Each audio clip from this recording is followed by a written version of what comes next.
which reminds you of your Paramashiva, and you are much more than this body. You're a Divya Sharira. When you're with a like-minded community, you will just simply see, you start experiencing a powerful change, a powerful shift inside of you. You will start understanding that you are not what you think you are. You are the divine, you are Paramashiva.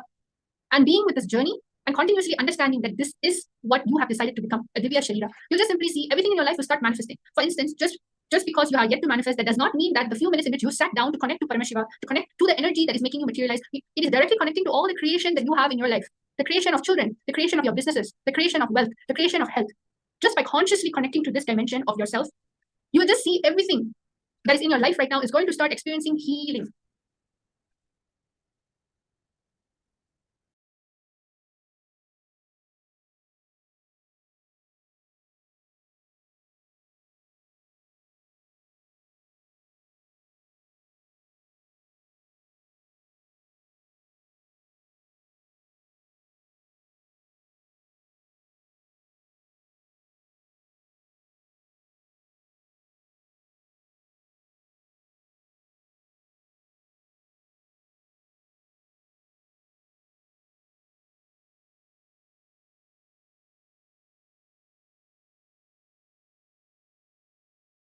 And you can see in the session how when each and every single one of you try to connect to the creative dimension, the creation energy inside of you, what all came out.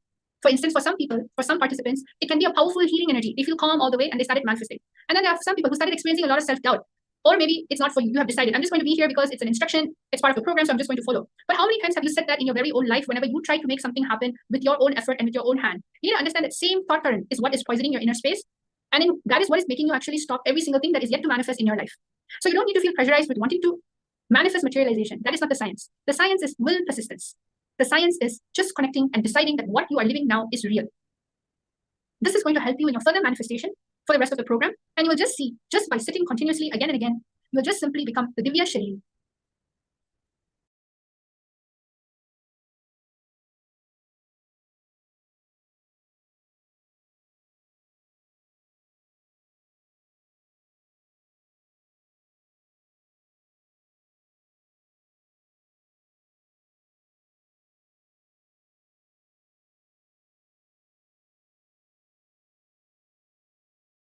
Well, that's amazing. Some participants have messaged on the chat saying that they have manifested. Some basma started materializing. Amazing. Yes. See, ensure all of this that is happening to you, this great miracle. See, when someone wants to talk about a new movie that comes out, look at how much advertisement, excitement it is to share something that is getting famous in the form of a movie. Just like that, when you are manifesting, decide to enrich people in the lifestyle of miracles. Because movies can be eye candy, but Paramashiva is forever rooted inside of you. When you share this amazing science to the world, whether it's possible for you, whether or not it has manifested for you, you need to understand by enriching people, you are contributing, inspiring them to live the lifestyle of higher consciousness.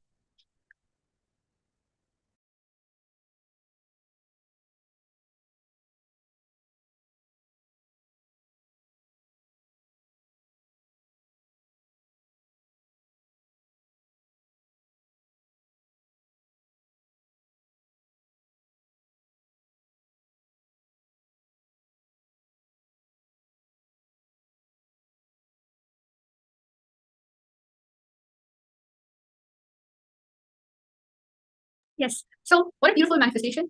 All of you just remind yourself, it is not about how many times you manifest and how many times you're yet to manifest. It is about deciding to sit down with the very source energy of creation inside of you. You look at the people who's contemplating on many things in the outside world. When they are not able to sit with themselves, it just clearly shows how every single thing, because of agitation, how everything in their life manifests as agitation. But over here, we're teaching you the science of Divya Sharira, where you go beyond the frequency of pain. When you're pushed and pushed and pushed continuously to go beyond the frequency of pain, you'll just simply see materialization, levitation, and all these extraordinary miracle powers happens as a side effect because you decided to stick with the Charyapada. You decided to stick with the lifestyle of manifesting miracles, manifesting the most amazing disease-free body. So we're going to be actually going into the next session. Everyone, you can share your thoughts. It doesn't matter it's yet to manifest or manifest. What is the most important is the cognitions you carry. So you can definitely express what is it that you felt like when you were doing this materialization process. You can definitely put it down. It can be anything. It can be, maybe you can say, I was a little agitated at that time because you have a long, you still have more processes that is going to be coming throughout the day. And before meeting Swamiji, getting the live darshan, all of you can now even sit and start penning down exactly what you're able to have. Shakti always gives you intelligence. Either intelligence where she just manifests inside of you in the form of power manifestation, or she gives you intelligence by giving you the awareness. So either you have awareness or you get power manifestation. So all of you can definitely type out all of the things in which you've experienced during the materialization process, where you have to sit with yourself for a while and visualizing yourself as an empty space where matter can flow through you. So now let's go into the next process, where the process and today's initiation is going to be about Rasa Siddham process. All of you take your matu and keep it in front of you. Hold. See, you have to hold upside down, means that matu top part should come down. Yes. The top part should come down. You should hold like that. Listen carefully. Listen carefully and intensely. You should cognize your spinal cord, your Merudanda is the matu you are holding in the hand. Listen. The matu you are holding in the hand is your Merudanda, your spinal cord. I connect your Merudanda and spinal cord. See, the cosmic spinal cord is Merudanda. Your spinal cord will now become cosmic spinal cord. And I connect your Merudanda with intense Kundalini Shakti. I'll explain step by step. The first thing you need to know is extreme non-violence. Paramashanta Swarupa. It is in extreme non-violence. The cosmic energy will start flowing in you. You will be in tune with cosmic energy. Listen, it is very easy to brainwash human being become terrorists because man basically is violent, angry. If you just convince his logic, towards whom he will become terrorist. But making you realize the non-violence and ahimsa is the real job. Understand? Making you realize the non-violence is the greatest job. Very easy to make a man terrorist. Okay? Because making a man terrorist is too easy. Brainwashing a man to become a terrorist is too easy. But here, in Hindu Gurukul, we make you completely non-violent. Pure ahimsa, paramashanta swarupa. Listen. People ask me, oh, don't we need a little bit of violence to defend ourselves? Listen. All my Gurukul kids, I am not making you human being. I am making you divine being. Divine beings don't need violence. You are protected by Kala. You don't need violence. All my kids, be very clear. All my kids whom I am initiating you now with power manifestation signs, listen carefully. All of you do not need any violence. I am making all absolutely divine being. All of you need only intense Paramashanta Swarupa of Paramashiva's dimension manifesting in you. Even your eyes, anything you see should be blessed. Understand? All my Gurukul kids, listen. In every inch, I am evolving you to become Paramashiva, the divine being. You don't need violence. For example, people tell me, oh, without violence, how we can run an army, how we can protect our country. Understand? Countries made by human beings need army. They have their own logic. They need army, they need defense, they need all that. But you all belong to the Kailasa, country made by Para. You don't need army, you don't need violence. You only need intense power manifestation. I want all of you carry the intense bliss, non-violence even in your eyes. Listen carefully. All my Gurukul kids I am initiating now into the courtyard session. Listen carefully. So, listen carefully, intensely. Now I'm going to churn your Merudanda, spinal cord. Listen. I'm going to churn your spinal cord with intense Kundalini awakening. Extreme non-violence. Absolute Shanta. Paramashanta Swarupa. That is a fundamental requirement for power manifestation. Please be very clear. I am not against some country having army. It is each country need to protect themselves. That is their logic. That's different. Here I am preparing all of you to become gods, goddesses. Kailasa does not need any army. You are part of the great cosmic nation. Paramashiva's cosmic. You don't need violence. You are getting prepared for enlightenment. You are getting prepared for power manifestation. Now, I'm initiating. I give you the assurance. Kala Bhairava is protecting you. You do not need any violence, any anger, any self-defense mechanism. All of you listen. Kala Bhairava is protecting you. You don't need any violence. You don't need any anger. You don't need anything to defend yourself or any reactionary assumptions. Just rest in Paramashanta Swarupa, Paramashiva. All the kids whom I'm initiating now, listen carefully. This is the boon, powerful cognition I'm giving to you. If you want to test the power of this powerful cognition, go and tell the same to any rose plant in Bridi. They will just drop the thorns. Understand? This is a powerful science. The powerful science. Earlier we had kids growing the rose plants without thorn. Now start again. You cannot touch the plant. Sit next to the plant and tell, Paramashiva has blessed me. I am protected by Kala Bhairava. I don't need violence. Praying to Kala Bhairava, connecting with Kala Bhairava, I give you abhaya. Are protected by Kala Bhairava. You don't need any defense. Drop the thorn. Power of your cognition. The plants will drop the thorn. There you can test the power of the initiation I'm giving you now. This is the first step. Understand? Cheap people. Aim of defense. justify their violence and anger which actually kills them. All of you are Subramanya, prince and princess of Paramashiva. You don't need any defense. Paramashiva is protecting you. Kailasa is protecting you. Don't worry. Only cheap people need their own defense. Actually, they don't need defense, but they justify their violence with the idea that they need to defend themselves. Forget about all of that. All Gurukul Balasans, you guys listen. Listen to this very deeply, very clearly, and cognize it. When you cognize non-violence, Paramashiva wakes up in you. Listen.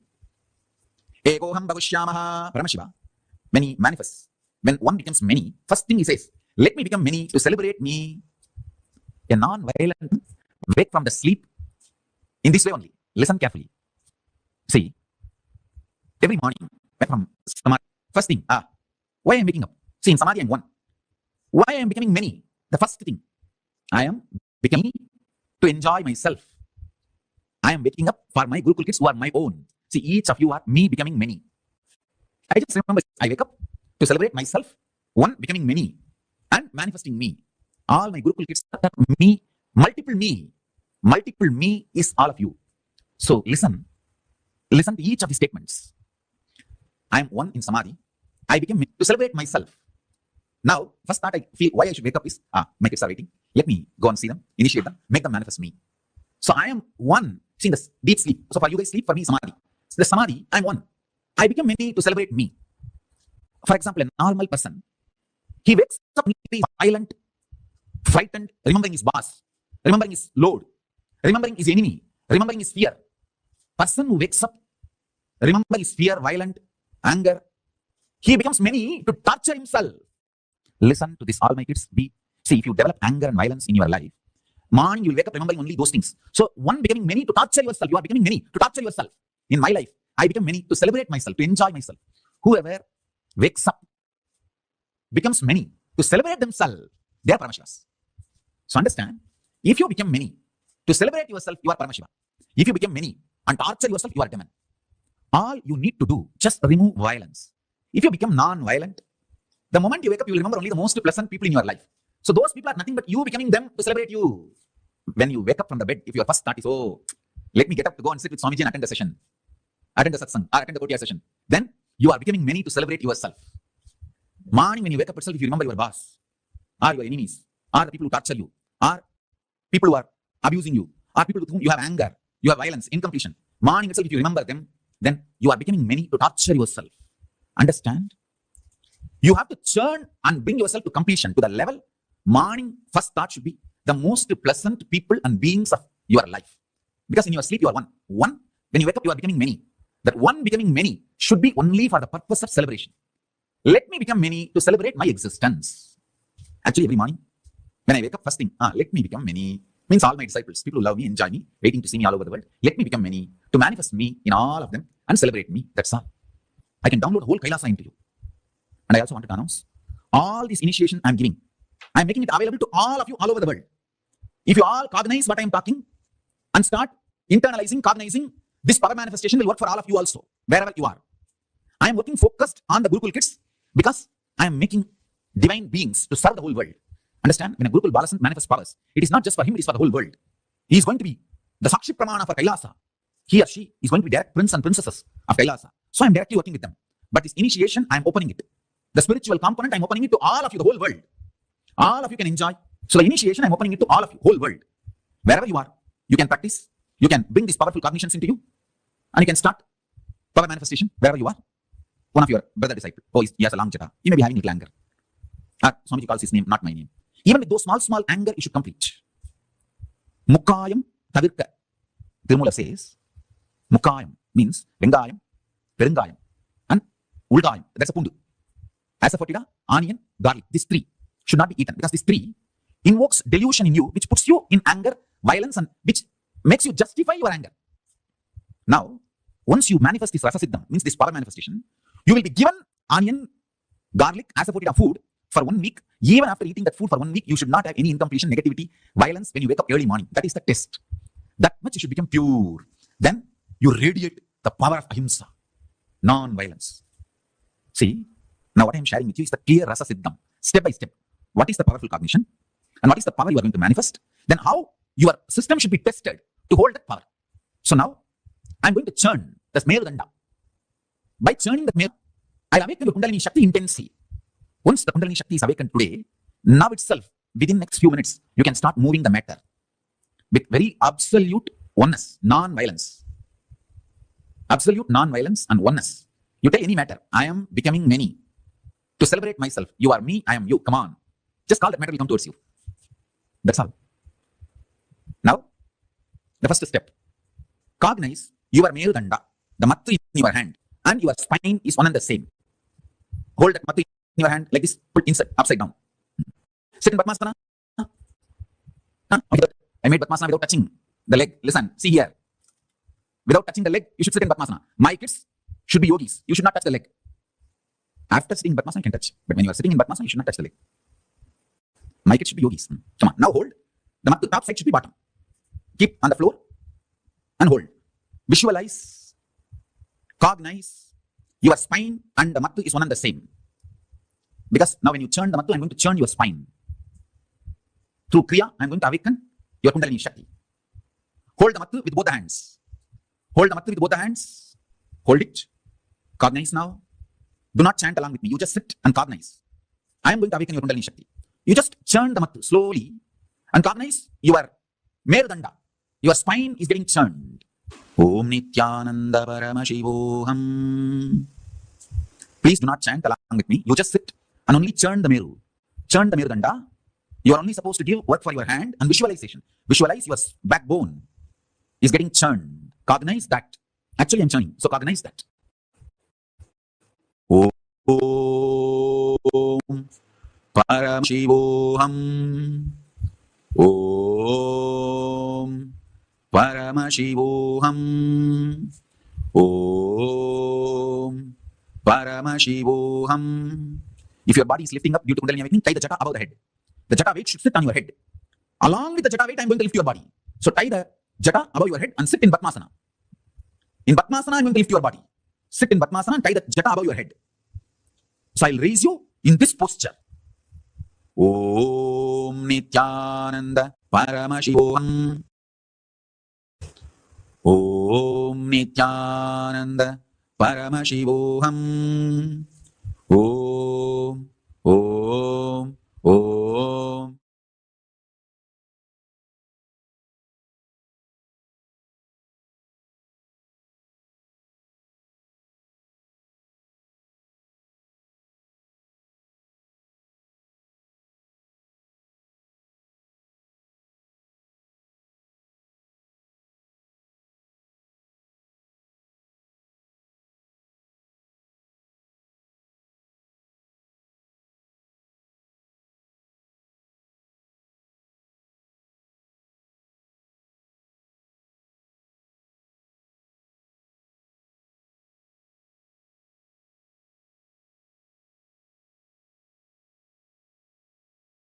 Have you heard the story of churning of the Milky Ocean in Hindu tradition? How many of you heard that story?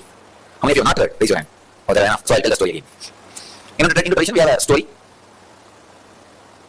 that in the Milky Ocean, the nectar is there. It's like from a milk, how the butter is turned out. Same way the nectar is available in the Milky Ocean, but you need to churn it out. So when the nectar comes out, whoever drinks the nectar will become immortal. So all the gods, devas, the demigods, all of them wanted to have that nectar. But unfortunately, the poor guys, they cannot churn the ocean by themselves. They need the help of demons also. Please understand. Every line is full of philosophical truths. So the gods, they went to ask for the help of demons. Usually both of them always fight with each other. But the deal was struck that when the nectar comes out, half of 50-50 share. So then because of share, they agreed. After all, they are brothers. Both of them have decided, all right, we'll do it together. Then both of them go to their father, Brahma. Ask Brahma, creator, we both have decided to churn the Milky Ocean and get the nectar out. Brahma was delighted and excited. Oh God, I have never seen both teams coming together. It's always an headache for me. One will come and snatch some boon from me and go and torture the other one. The other one will come and complain and take some other boon from me and go and torture the other one. This is old days, same work. First time both of you guys have come, great. What do you want from me? They asked, we want your help and suggestion and guidance. How to go about. He said, you need the Shivas, on which Shiva is sitting, the Meru hill, and on which Vishnu is lying down, the Vasuki, Adisesha, snake. You need the hill, Meru, Kailasa as a spindle, and snake, largest snake in the world, on which Vishnu is lying down. The Adisesha as a rope. These guys are, oh God, that's too much. How to go and ask? Brahma says, no, go and ask. Both of them, they'll give you. It's not a problem at all.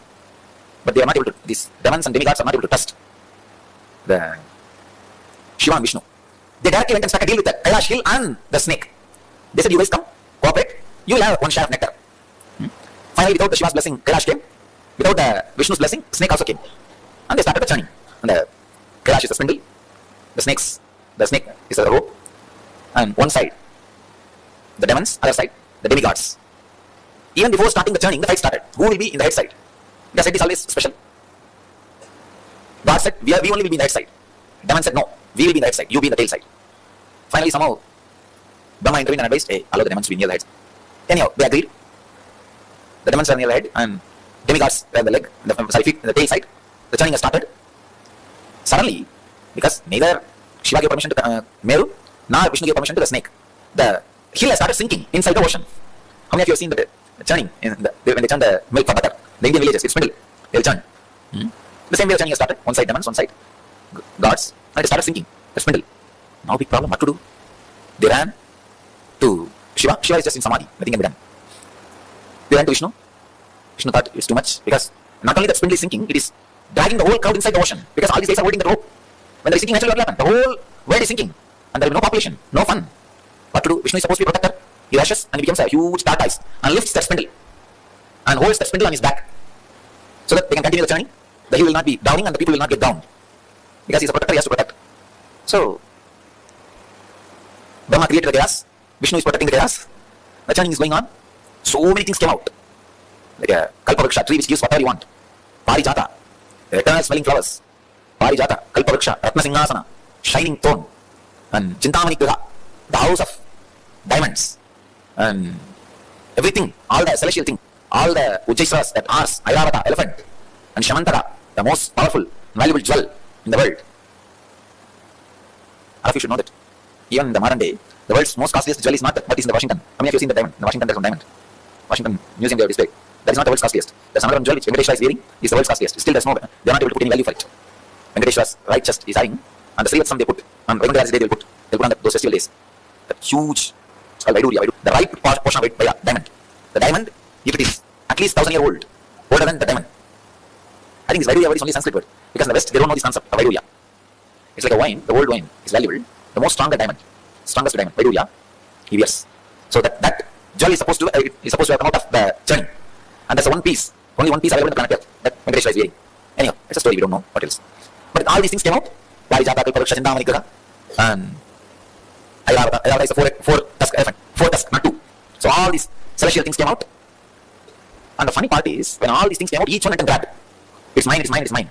When Parijata came out, Indra went and grabbed. When Kalpavriksha came out, Kubera went and grabbed.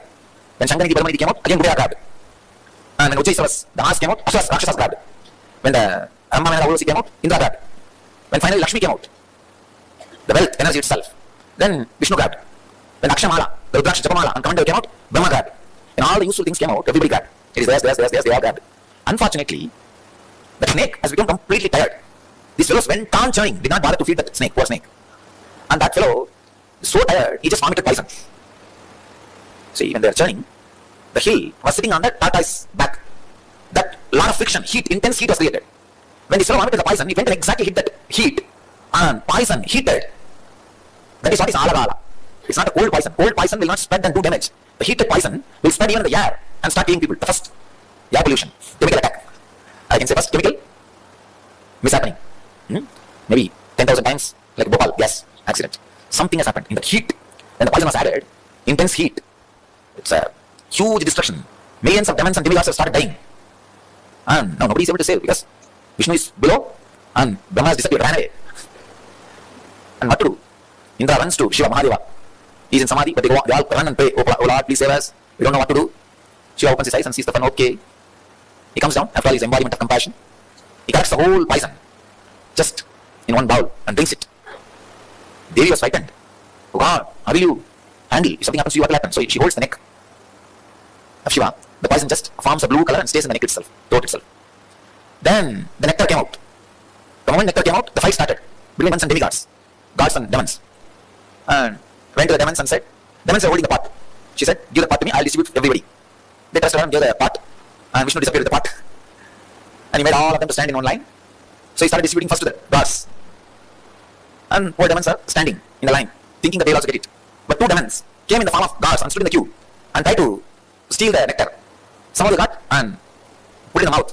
When Vishnu saw that, he sent his disc and cut the head. That too only Rahu and Ketu, trying to swallow, but they are not swallowed. They are not become immortal. Finally, all the gods got the nectar and became eternal. And demons, without getting the nectar and not having the tiredness of that hard work churning, they all died and disappeared. This is the story. Now the philosophy part. See the spindle, understand one by one. The spindle is the unclutching technique. Your body is the Milky Ocean. Good thoughts are the gods. And discouraging, depressing thoughts are the demons. When you start unclutching, see, unclutching is the Kailasa hill. That is the Kailasa hill. Unclutching is the technique. When you start unclutching, for a few moments you will see all joyful, relaxed, blissful mood. Good thoughts, courageous, encouraging. Within 5 minutes you will see depressed. No, impossible, I can't do this, all foolishness. Who will know? Who knows what will happen? The discouraging. That is, means demons are pulling.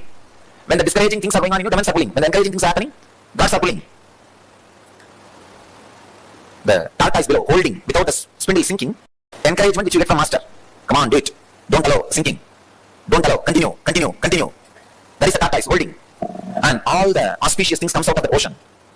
Like Kalparuksha, or gems, jewels, wealth. These are the extraordinary powers you get. Extraordinary powers you accumulate during the unclutching process. Now you'll see. You'll suddenly have the intelligence to find out what is going to happen tomorrow, day after tomorrow. And telepathy moves will come. Intuition will be awakened. Levitation happening. Different siddhis will start happening. These are extraordinary powers. Things coming out of the churning. But be clear, don't be stuck with it. Don't be stuck with it. They'll all come and don't bother about it. Don't bother much about it. You have wealth. Whole life is this churning only. And the way many things comes out. So many things comes out. Your body will become so alive, ecstatic. These are all different products coming out during the churning. Then finally, the heavy, unbearable, dead-end depression. That is what is Alahala Visha. Alahala poison. Deep hatred towards everything, including master. Unable to trust anything. Every seeker will go through this mood at some point. At some point, every seeker will go through. That is the Alahala poison. At that moment, you should have the intelligence to run to Shiva, Guru. Then, Guru swallows it, digests and clears it. After that, when the churning happens, only then the nectar comes out, enlightenment. Even when the enlightenment comes, some of the demonic thoughts will try to become immortal in you. But protector, Vishnu will take care. The Guru's grace is Vishnu. Guru is Shiva, Guru's grace is Vishnu. He will take care that demons don't become immortal. So all the good sacred sentiments you had will drink the nectar and become immortal. And the experience of super consciousness stays inside you eternally, like a person has become immortal by drinking the nectar.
Learned from Swamiji about a very powerful cognition, about the cognition of non-violence, about having that space of Shanta, the space of Paramashanta Swarupa within us, the full day and the full night in whatever action we do.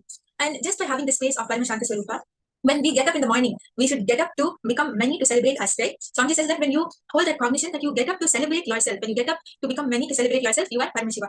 So just having the same cognition that we don't need any violence in our life. In fact, we don't need anything except Paramashanta Swarupa, except the space of non-violence. And that is because Swamiji and Kalabhaiva himself is there protecting all of us, protecting every single one of us. So just having the simple surrenders, just having the simple cognition that Swamiji is there with me, I don't need any violence or I don't need anything to protect myself except the space of ahimsa, the space of non-violence. Just let's all decide to keep this cognition within us. And you'll see that when you just hold this cognition inside you, you'll see how Swamiji actually manifests around you. Whatever you want to manifest as your reality, whatever you want to really make it happen, whatever possibility you want to manifest, when you just hold this space, this powerful cognition, you'll see how Swamiji will just manifest around you and how Swamiji will just flow through you and manifest what you want. And this is the exact initiation which all of us are going to be receiving today. This initiation, this is the Rasa Siddham process, and this cognition of non-violence, of ahimsa, is the exact initiation which we are going to be receiving today. So let's all have this powerful cognition. Swamiji says that this is an extremely powerful science, and when it is a science, that is, we can make it into a reality. Please take a few minutes and please post. And on the YouTube, all the members that are watching us, you all also can feel free to post. You can keep interacting with us on the chat section of YouTube, and we will be also watching the YouTube chat as well. Because every one of you, feel free to post, share your thoughts with us. All those that are watching us on Facebook, please feel free to share your thoughts with us, and we'll be to converse. Because when we converse, we learn a lot more deeply. Now, one of the most important aspects of building of a nation, Swamiji always tells, a nation which forgets its history loses even its geography. A nation which forgets its history loses even its geography. It is crucial. It's extremely important that a nation, any nation, for it to become successful and strive, needs to know its history.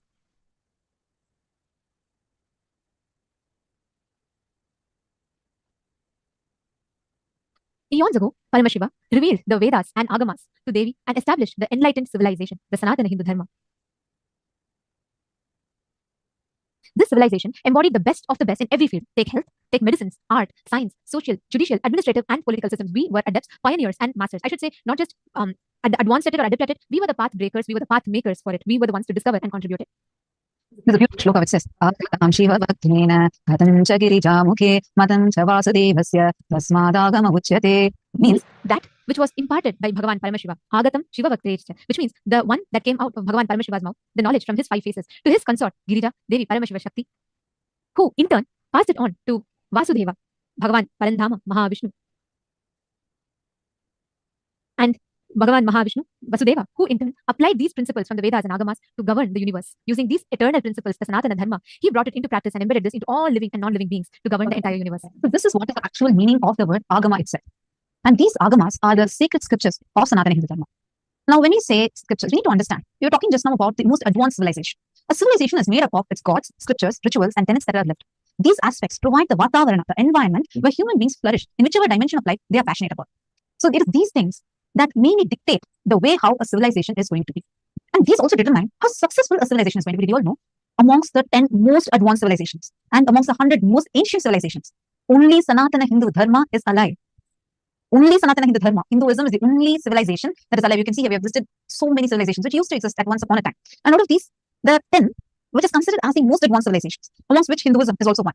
But the rest other 99 civilizations and the rest other 9 most advanced civilizations are all only available in the museum. Today you want to go and visit about, learn about Egyptian civilization, you can only find it in the museum. Or Babylonian civilization, you only find it in the museum. But this one civilization with its high advancement is thriving even to this day. It is alive. This is the only civilization that is kept alive, which is the longest living, actively functioning, and more expanding civilization that continues to exist. And the root for any civilization that exists, the root of that goes deep into its tenets, its scriptures, its lifestyle, its principles based on which it exists. And Sanatana Hindu Dharma, which is the longest living civilization, boasts proudly of having 100 million source books. It is based on these tenets, these principles, this knowledge. It is rooted on this deep knowledge that we, the Sanatana Hindu Dharma, all the Hindus around the world have evolved. The principles based as envisioned, enshrined in these sacred scriptures is how all of us are experiencing the benefit. The fruits that we are reaping today is from the roots of Sanatana Hindu Dharma's source scriptures, which are not 1 or 2 in number, which are 100 million in number. Hindus, we have one of the most unique, one of the most clearly segregated scriptural structure. Our knowledge was organized into a very meticulous system of education where we categorize our scriptures into Shrutis, Smritis, Itihasas, Puranas, Agamas, and Darshanas. There were various different subcategories into which we categorized. And now Hindu scriptures were vast. Here you can see the numbers that are available. See, usually you take any other religion. If you go Google and see, the definition of a religion is usually given as based on the source scripture that it has. Some religions, most of the religions have 1 source scripture, but some have 2 or 3 maximum. Sanatana Hindu Dharma is only one that has not 1, not 2, not even 100, but 100 million source scriptures. The source scriptures are itself 100 million. Like if you see over here, Vedas, there are 10,600 verses. And Agamas, there are 28 main Agamas and 202 Upagamas. Kamika Agama alone has hundreds crores of crore, not just crore, but 100 crores of crore verses. Sukshma and Sahasragama has 1,000 billion crore verses. Agneya Agama has 30,000 crore verses. Like this, there are so many Agamas. Actually, there are many source scriptures which we still don't even have access to. More than 4 lakh verses are there just in the major Puranas. What is the significance of these verses? Please understand. Just one of the subset of one of the Agamas elaborately reveals about gravity, about atomic theory, about the whole universe. Just Surya Siddhanta speaks about how the whole universe functions. Each of our Agamas were advanced sciences. It was not just religion and worship as we falsely understand it today to be. Our Agamas passed on some of the most important sacred knowledges in the field of architecture, medicines. It was these Agamas and Vedas which were the source of plastic surgery that humanity is enjoying. We were the source of medicines. So every Agama has gifted unique sciences, enlightened sciences to the world. That is why whether mathematics, whether architecture, construction, dentistry, medicine, in any field, we have contributed one of the most important aspects to the field. We were the seed on which these fields evolved and grew. All have been the universities. Just you can put yes in the chat. all have been to universities. I mean, definitely each of you would have graduated through universities, right? Let's give me a wave of hands. Yeah. Okay, I wanted to ask all of you, which is the oldest university do you think exists? Who are the first people to have universities? Okay, now since I'm talking about Hinduism, and immediately a lot of people like, oh, Hindus. But actually, did you know that? Today, what are your favorite universities? You'll name, probably you'll say Harvard. I like some of the most top universities. You'll give a few universities in your list. But what if I told you that the first ever people to do a proper schooling, and not just normal schools, but schools that even were like, residential schools, universities, this entire education system was a gift from Hindus to the whole of humanity. We have a lot of universities that exist even to this day as a written, like a testimony, which states very clearly how we were the first people to have universities that were so advanced that people from various different countries used to come here to study. Let's take, for example, the University of Takshashila mentioned, which is dating back to Ramayana and Mahabharata. Takshashila is described to have housed over 10,500 students at its zenith. And the scripture of Ramayana mentions it very clearly of how this Takshashila was established for the sons of Bharata. And the whole University of Takshashila was established by them. And let's go to the next one. The University of Mithila. This once again dates back to more than 5,000 years ago. Mithila University, this learning center it was prominent seat of the Brahminical system of education, and this is referenced in the Ramayana once again. Here is where Raja Janaka Maharaja, who is the father of Devi Sita, the consort of Sri Ramachandra. So here is where Rishi Janaka held religious conferences where various rishis and learned seers from various different sects around the world would come, discuss, debate upon, implement policies, and conduct their respective voting systems to have these policies implemented to govern the structure. The next is the Telhara University. This Telhara University, which is presently located near Nalanda University in current day India. This university is mentioned in Chinese travelers Hyun Song and It Sing in their travel accounts about this Telhara University, and this as a seat of higher research and a competitor to Nalanda University. This was yet another prominent universities of the Hindus. The next one is the Sharada Peeth Temple University. Adi Shankaracharya studied in this university around 6th century BCE. The literary records of existence of Sharada Peeth Temple University dates back to easily 2,500 plus years. 2,500 plus years. Even before humanity, the modern day, people could even assume something about education, or even before we all started thinking. Today, we all talk that it was a British colonization that civilized so many countries around the world. But much before it, 2,500 plus years, more than 5,000 years ago, we have had advanced, clearly established university systems. They had their own entrance examination systems. They had their own qualifications, their own degrees and certificates based on which they function. And Adi Shankaracharya studied in this very university, the Sharada Peetham Temple University. Now, we need to understand something here. Why are we talking about these universities? Why are we talking about the scriptures? How many of us as Hindus are able to even have answers to our questions about Hinduism? When we say the term Hindus, how many of you even have confidence? Now that you've had a lot of experiences with Swamiji and you've been learning more about Hinduism, definitely the cognition you have about Hinduism will be much higher, much stronger. But think about it. At once, we were spanning in 56 nations, 200 kingdoms. Now we have gone in such a way where other than Kailasa, there's no other state existing for Hindus. And not just that, Hindus, the next generation of Hindus are losing confidence on Hinduism. Even the basic rites, rituals, to perform the rituals, the death rituals, even for that, the next generation, most of the next generation Hindus are not ready to do. Why do you think this problem is existing? Why do you think, how many of you recognize that, yes, in the next generation of Hindus, there is a lack of, they don't have the pride about Hinduism. They don't feel like, yes, Hinduism is like this. I want to be a proud Hindu. How many of you recognize that the next generation is not erring towards that? And they are distancing themselves away from Sanatana Hindu Dharma? How many of you see that? I request all the participants, even the people that are watching us on YouTube, I request all of you to also take a moment and post it. How many of you are able to see it and recognize it? Please take a moment and share that with us. I see yes in various chats. And Sanjay Oya has posted, if it is in Ramayana, then it is more than 15,000 years ago. And he's surprised about how our universities existed. Actually, apart from the Gurukul systems, even Gurukul systems were like schools. After schools, they've had the proper university structure where the graduates, the kids, they were all made to give not examinations as we see it today. There were extremely, very, very meticulous, organized structure in which the kids were given education and how the kids were evolved and brought up in. Absolutely. So now, what you're saying is, the rituals. Exactly. Hindus, the next generation Hindus,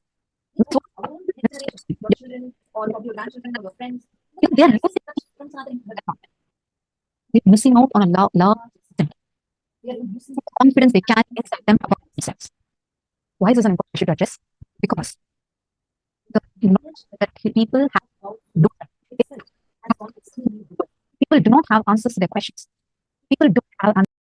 Kids, not even their parents, are having the right knowledge to even answer their questions about Hinduism. But why? Why is it this the condition of our Hindus today? Why is this the condition of our own people today? Let's understand something here. Did you know that actually it's not just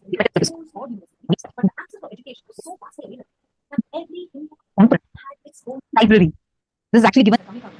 There's a very clear reference to this, where the Uttarakamikagama, from the 74th chapter of Uttarakamikagama, very clearly states how every temple has to have library. The very construction plan given in Kamikagama, the Uttara Kamikagama, clearly states how in the 4 main directions of the temple, the Center for Scriptural Studies, the Vedagamas, should be constructed in all the 4 main directions of the temple. So each of these 4 directions has to have a library. For example, the 74th chapter from the Uttara Kamikagama beautifully declares and ordains Prasadau Chaturdikshu Tadvite Swantaralake Bhakto Tatstanake Vapi Vidyathanam Prakalpayet. It says, Center for the Scriptural Studies, the Vedas and Agamas, should be constructed in all the 4 main directions of the temple, in the corner directions of the temple, in its inner enclosures, or in the locations recommended for the installations for the images of Shaiva devotees. Which means the Agamas, as ordained by Paramashiva and as followed by all the living beings, Hindus, every temple, each city easily had over 500 temples in the ancient days. You will find more temples than houses. And every temple housed its library, its Agamas, its Upagamas, its Agamangas, Vedangas, everything were put very clearly and made available, accessible to people. So let's say you visit a temple in Sri Lanka. You would have been able to go and access all of its agamas, the principles that it follows, and you will be able to educate yourself, and you will be able to access those books free of cost. This was the principles based on which Sanatana Hindu Dharma functioned, which is why every being, every Hindu that lived in the ancient past was so advanced, educated. There were no illiterate people, there were no poor people, there were no beggars, there was no hunger, no poverty, no thefts, no robbery. That is why so many ancient travelers described the Akhanda Bharata as the golden bird of the world, which is why we were so advanced. We contributed to 64% of the global GDP. If we were really so advanced, right? We were extremely highly advanced. We had the best education system. We had international universities where people from different parts of the world were traveling and coming. What happened to us? Why is it that today that Hindus are in a position where we don't even know about our own? Understand, Hindus have one of the worst persecuted identity crisis about themselves. We have been to something that has made us like this, where we don't even have confidence or even knowledge about any of this. Why? Our advanced education system, the successful societal structure, and the prosperous lives that we had attracted invaders from all over the world who brutally destroyed our education system to annihilate Sanatana Hindu Dharma from its very roots, to destroy Akhanda Bharata from her very roots. This was one of the most systematic persecutions. They targeted our universities, education system, so that the next generation of the Hindus do not have access to this knowledge. That is why all the invaders study the history, look back into the history. Almost 100% of the Hindu universities were destroyed. 8 major libraries, including Nalanda, Takshashila, Vikramashila, with millions of books were destroyed, burnt. All the invaders targeted our temples, which house libraries. They all targeted universities. The world's largest Tamil Hindu library, the Jaffna Public Library, was burnt to ashes.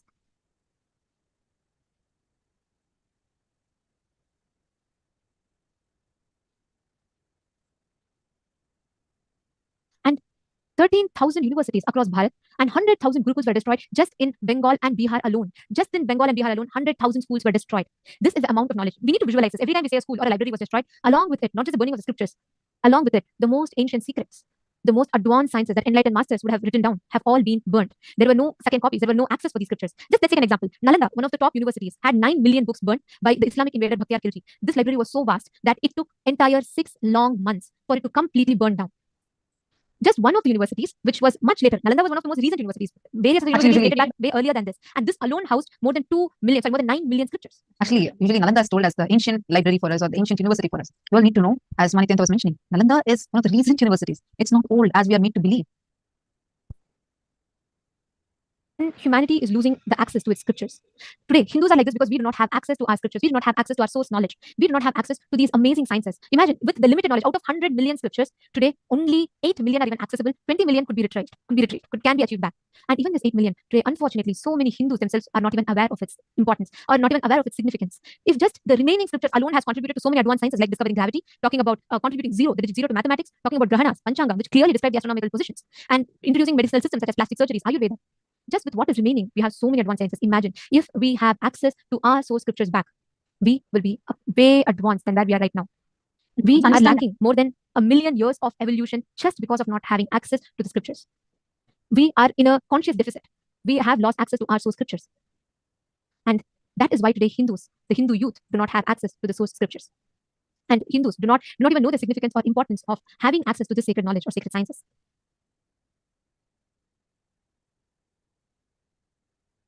Understand, this is something very important for us to recognize. The current condition of these scriptures, even the remaining scriptures, are getting destroyed in a very rapid rate.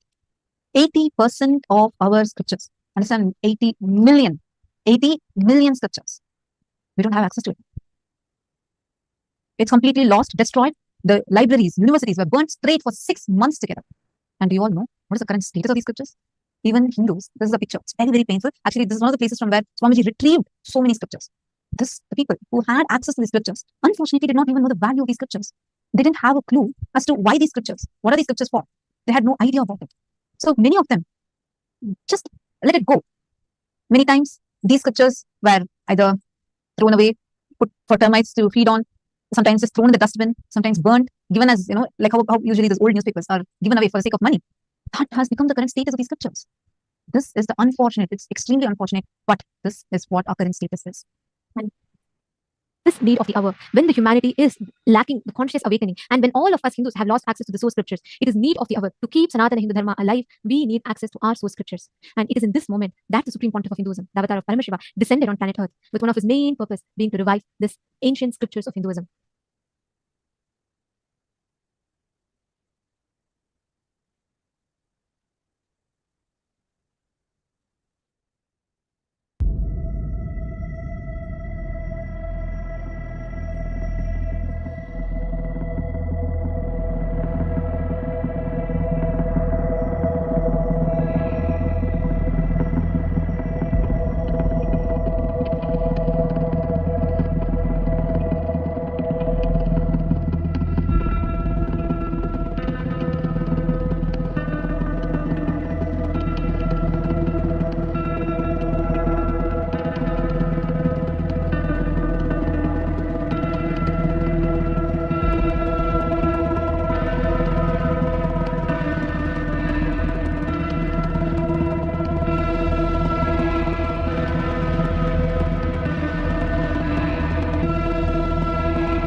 One great thing in the modern day, information age, internet age, human beings can't be manipulated anymore by a small gang of people by keeping the mass media cult under them. No, world cannot be controlled anymore by mass media cult or entertainment industry cult, and world cannot be controlled anymore by missionary militants and militant missionaries. The next generation, the modern day youth, has started questioning the utility value of everything. And I tell you, Hindu tradition is the best designed, developed tradition just to contribute. Hindu knowledge is amazingly contributing. I can very boldly tell you all joy and pride. Hindu scriptures are the most unadulterated, as maintained, as purely as it was uttered, revealed in the beginning. The Vedas are as it is from the time Paramashiva breathed it, Parashakti to Vishnu to Brahma, and the Guru Parampara. Narayanam Tatmabhavam Vasishtam Shakti Jatatputra Parasaranja, Yasam Sugam Gaudavatam Marantam Govinda Yogindra Vatasisham, Vishankaracharya Vatashyavatan, Vadancha Asta Maharanja Sisham, Tamtro Laganma Tikakaramanya.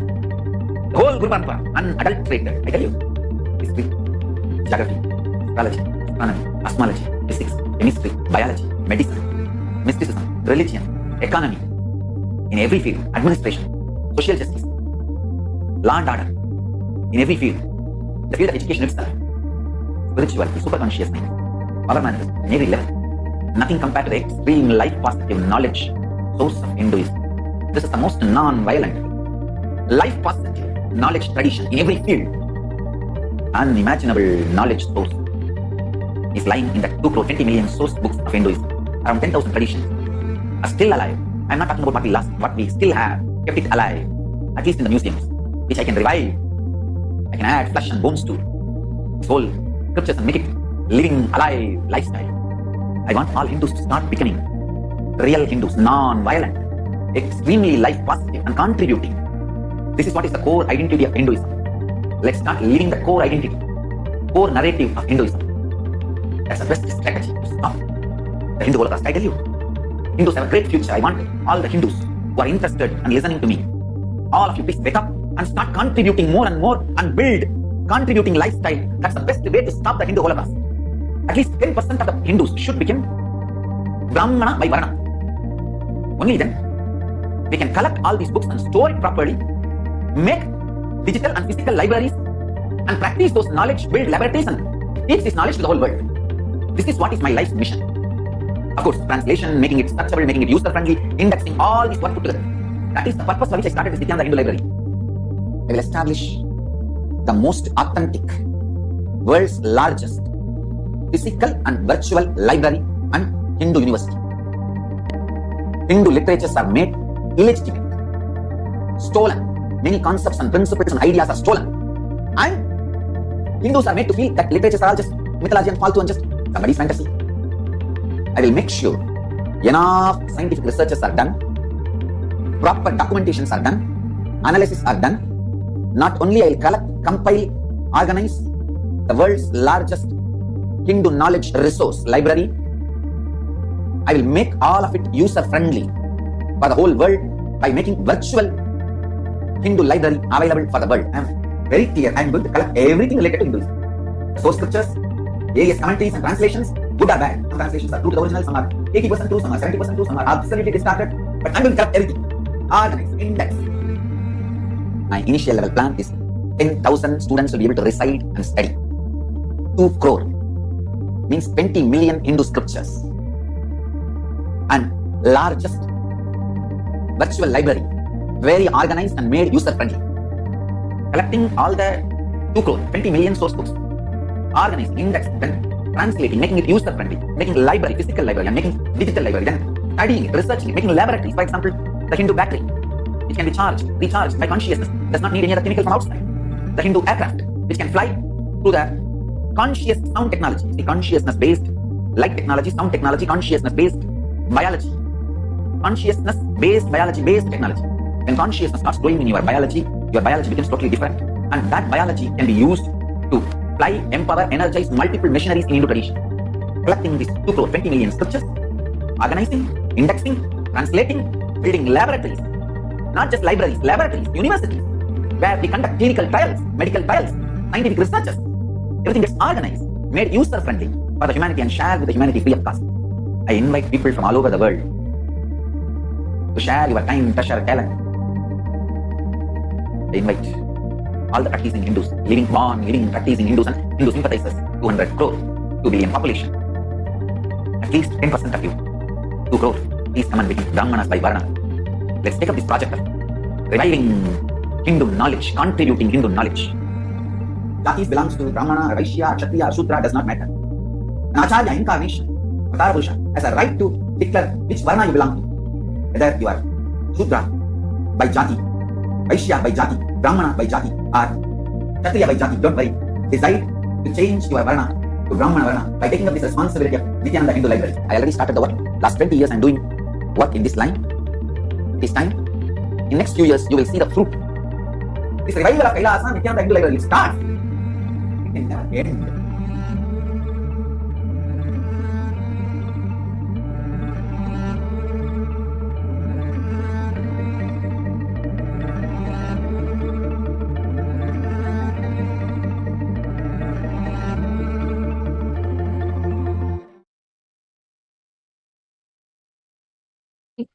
Hindus becoming aware of Hinduism.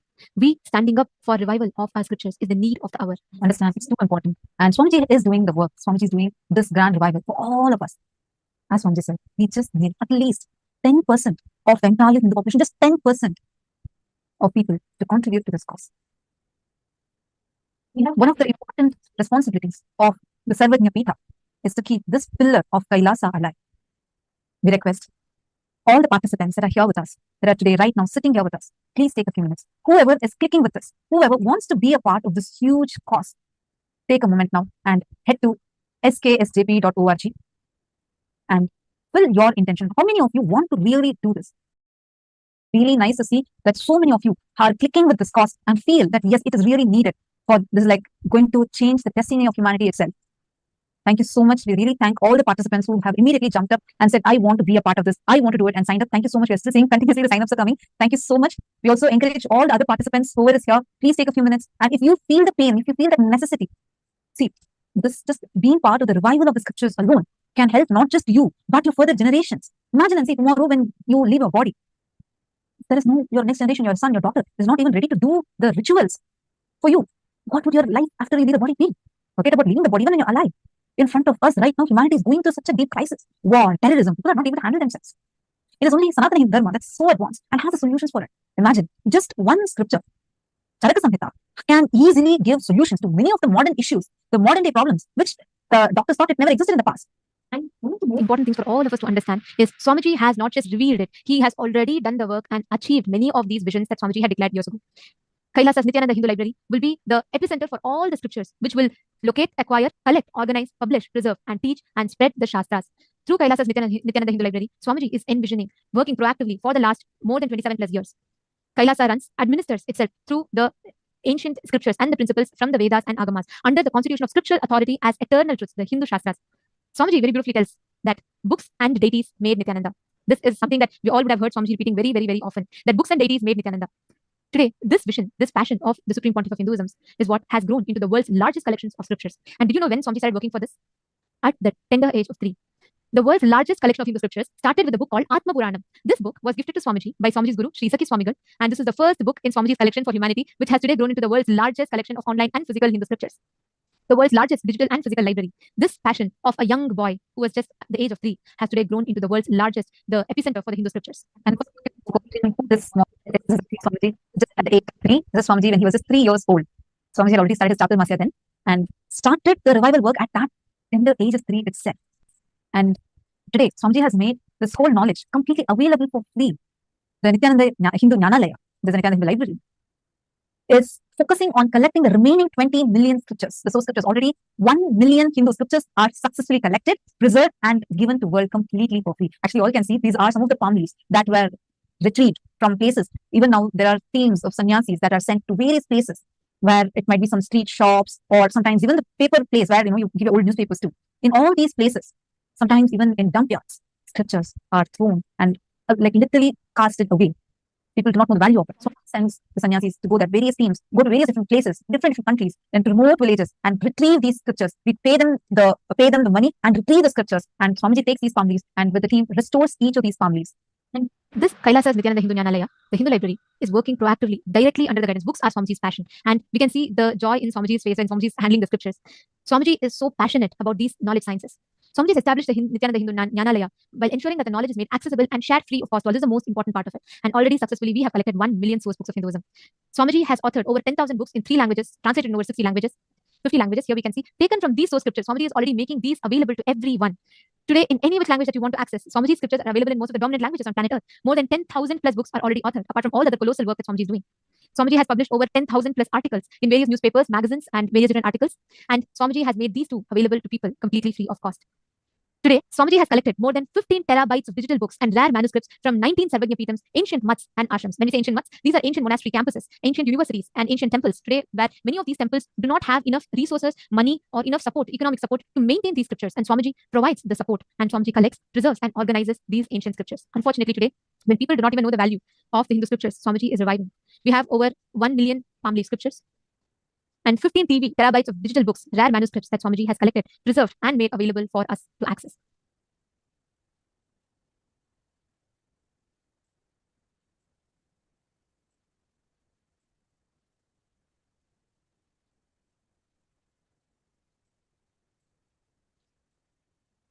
Through the Kailasa's Nithyananda Jnanalaya, Swamiji is organizing, presenting the Hindu scriptures as available on planet Earth digitally in multiple languages, authentic translation as it is, without any manipulation, interpretation, with a total compilation accounting to over 1 million pages on Hinduism, collection of 22,000 digital books and 1,000 e-textbooks. Swamiji's vision of Kailasa's Nithyananda Hindu Library is to house 50 million books and manuscripts on Hinduism, including 20 million source books on Hinduism. And for this whole revival, Swamiji has only, please mark it, it's only 200 years, because it's only 7% of the total time of destruction. Even after an avatar, out of his compassion, has stretched his lifespan to as long as 200 years, we still have only 7%. Swamiji's vision through the Nithyananda Hindu Library is to have a state-of-art library building which is spread over 10 million square feet, easily 230 acres, which uses the latest software to automate the library management. Swamiji's vision is, if let's say someone who absolutely has no idea of Hinduism steps into the library and let's say they want to learn about what is Hinduism's take on LGBTQ. The moment they want it, the whole library should be automated in such a way that their scriptures, based on their preference, the options will be provided to them. There will be kiosks through which they can click and they can choose the scriptures. The library shelf, they will be led to that and they will be able to pick up the exact book out of all the options provided. Swamiji's vision is to make this so easily accessible. Just like how you can walk into any Starbucks, order your preferred coffee, and you will get a choice. Any Starbucks in the world you walk into, you will get these choices. Same way, any person from any background, any walk of life should be able to access the Hindu scriptures. And for this vision, Swamiji is establishing world's largest digital library of Hindu books and manuscripts. The Grantha Samadhi is one of the most important of all the Samadhis, which has kept the Hindu palm leaf scriptures alive. These Grantha Samadhis are where all the ancient palm leaf scriptures, the Vedangas, Agamas, all of these are collected, preserved, and organized for us to be able to access and worship as a deity, where they're preserved in its original form. And the vision through Kailasa's Nithyananda Hindu Library is for all the books to be printed on non-tearable paper for long-term preservation, traditional the Rexin grade binding of all the books, setting up large-scale digital printing units at library so that we can fast-pace. It's a colossal amount. We have 20 million scriptures to revive. We have only 200 years of the avatar's availability. That means it is critical need of the hour to kickstart, to enable these systems, make it accessible easily in multiple locations around the world, and most importantly, to protect these scriptures so that once again they are not destroyed. Understand this revival, you being part of this revival, it not just helps you, okay, you are doing, standing up for a great cause. No, it helps you. You will gain so much of conscious currency. The normal currency that you have today, let's say you have rupees, ringgits, dollars, whatever type of currency might be having, it's all useful as long as you are in this body, in this plane. Sometimes some currencies you can't even, the value reduces drastically when you move from one country to another. But the conscious currency, what you get when you become part of Kailasa, when you do Paramashiva's work, when you are part of his life, what you get is called as the conscious currency. All those who actually, if you are single, you're not yet married, we highly recommend you take up sannyas. Just jump for sannyas. The way your life will be, if you dedicate your life for this cause and say, I'm just dedicating my life for this cause, you will see not just in this birth, but even after you leave the body, forever, you will be part of Paramashiva's own family, and you will have the kind of benefits that it just showers upon you. You will suddenly see in all aspects of your life. Recently, we had held a voting where we had asked the Chitsabha members who were serving in Prejamans, asking, how many of you feel that, after you became a serving Epitajaman, how many of you feel that your life has transformed? We had almost 90% of the people saying in all dimensions they have had breakthroughs. It was so amazing to see the statistics. And people have shared their experiences, saying how whether it's not just health alone or just wealth alone, they contributed. They offered whatever they have at the feet of Swamiji and became a serving Epitajaman. Suddenly they are seeing that so much of wealth is being showered upon them, so much of health, auspiciousness, abundance, amazing relationships in every facet of life.